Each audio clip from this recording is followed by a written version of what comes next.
Graham Linehan is tonight's outsider. Now, as the man behind Father Ted and the IT crowd, Graham was not so long ago one of the most cherished members of the metropolitan elite. But after he was booted off Twitter for defending the rights of biological women, he's become a victim of cancel culture. So, does he believe that Elon Musk's takeover of Twitter could change his fortunes? Well, I'm delighted to say that Graham joins me now. And Graham, I wrote about you actually in my column for the Mail Online yesterday because I said that as alongside probably Dr. Robert Malone on the COVID side and Donald Trump on the political side, you were one of those high-profile silenced folk who Musk, I think, needs to immediately reinstate to the platform once he takes it over. I mean, do you think that will happen? And do you think it will make a difference? Can one man make a difference to getting the voice back for people like you? Gosh, that's a very good question. I'm not sure. It's kind of like a system-wide problem we have at the moment. Yeah. I think that Elon Musk, he may well solve the problem of Twitter, but there's also things like Wikipedia, which has very, very heavily biased moderators. My solicitor actually watched my page and saw that if you changed an entry, like my solicitor tried to change an edit from anti-trans to pro-feminist, for instance, and it was changed back within 15 minutes. Wow. So these these little things are happening all over the place. I had a shop that I started to sell. I had a T-shirt of a cartoon of myself with the words "reality is real" on it.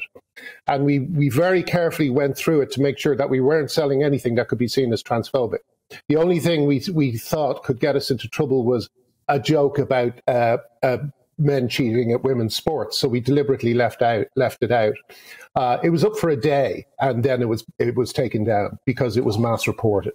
So all of these tech companies work together. So let's just go back one step, Graham, because it was Twitter that actually caused your cancellation. And you talk about this mass reporting, and that's what happened to you because you spoke up for the rights of biological women, just in the same way, by the way, that someone like J.K. Rowling has now done. But you did it first, or you were one of the first high-profile people with a big showbiz profile, very accepted, by the way, in that London liberal bubble. But it was Twitter that actually caused your cancellation. So can you just explain what happened? Well, I would actually say I was cancelled before Twitter. The Guardian kind of published a story about me taking the word of a person who was using their trans identity basically to con people. And they used that to say that I was harassing trans people online. Twitter then basically just ran with this image of me that was being amplified everywhere by loads of Twitter users, and banned me without telling me why. They told the press it was because I was supposedly misusing the platform. But I had a number of rules to make sure that I always stayed ahead of Twitter's terms and conditions. You know, I never misgendered anyone. I was always trying to play by their rules. But just like Megan Murphy in Canada, you just get banned for, you know, random reasons. And the last tweet that I tweeted, so I guess it was for this, simply said, "Men aren't women, though." You know what I mean? So it's like just which Robert Winston has confirmed, one of our eminent scientists just recently. No, I mean, I thought the cancellation of you from Twitter was really the start of what became a snowball of loads of people stating provable facts being censored by big tech. And obviously this has now resulted on Elon Musk's purchase. But what was so shocking, Graham, is for you, it obviously resulted in total career and personal ruin. I mean, you are the man behind Father Ted, and I'm correct in saying, aren't I, that now the creators or the co-creators or the people who own the Father Ted brand, I guess, are trying to pay you off because they're so terrified of having you involved, even though essentially you are the man behind the show. Yeah, and I'm the man behind the musical. It was my idea. A lot of the concepts for the songs are mine. It's been my baby for about 7 or 8 years, and it's just extraordinary to think that just to please a bunch of extremists, and they are extremists. Anyone who believes that a woman can have a penis is an extremist, and a homophobic extremist at that, because lesbians do not have a penis. Gay men do not have vaginas. This is homophobia and conversion therapy. And for standing up to it, I'm being told by Hat Trick and Sonia Friedman Productions that I'm somehow in the wrong. And it's just outrageous. It's absolutely outrageous.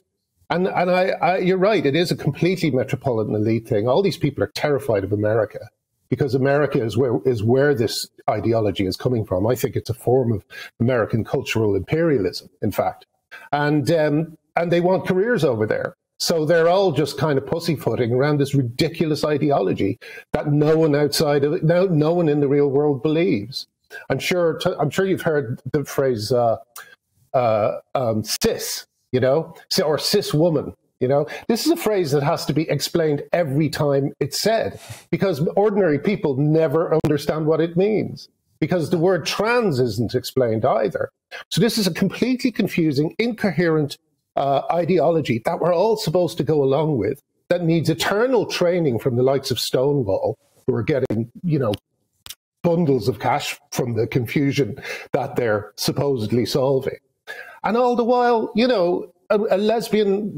a woman of color today collapsed from the stress of the trial, the case that Stonewall has put her under, I mean, it's just, I just find it extraordinary that I'm in the position where I'm fighting nearly the entire left on this, who I thought were progressive and who I thought were on the...